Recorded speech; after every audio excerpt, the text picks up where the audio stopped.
500 টাকা একটা নাচনেওয়ালিকে দিলে তো সারা রাত ধরে নাচে, তার সাথে 200 টাকা বাড়িয়ে দিলে তার দেহটাও বেচে। পুরুষ কখনো টাকার বিনিময়ে বিক্রি হয় না। শুনো নারী, কেন এত রূপের গরম দেখাও? কিসের এত টাকার গরম তোমার? হ্যাঁ, এই শহরে কিছু নারীর জন্য আমরা সমাজের সব নারী কলঙ্কিত হই। একটা ছেলের প্যান্টের চেইন খোলা থাকলে কেউ যদি বলে যে আপনার চেইন খোলা, তখন ছেলেটি দ্রুত চেইন লাগাবে, নয়তো লজ্জায় ওই স্থান ত্যাগ করবে। আর একটা মেয়ের বুকের ওড়না সরে গেলে যদি বলে যে বোন আপনার বুকের ওড়না সরে গেছে, সে লজ্জা তো পাবেই না, উল্টা বলবে আপনার নজর খারাপ। এটাই হলো পার্থক্য। তাই বোনদের বলবো, কখনো এমন কাজ করবেন না। এই সব ছেলেদের সম্মান দিবেন, কারণ ছেলেটি আপনার সম্মান রক্ষা করতে চেয়েছে।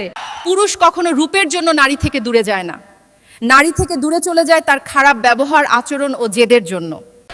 স্বামীর মুখে মুখে তর্ক, খারাপ ব্যবহার এবং বাপের বাড়ির অহংকারে সংসারে অশান্তি সৃষ্টি করার কারণে পুরুষ মানুষ দূরে চলে যায়। সত্যি কথা বলতে দোষের কিছু নেই, অনেকেই ভেবে দেখুন কথাটা ঠিক কিনা।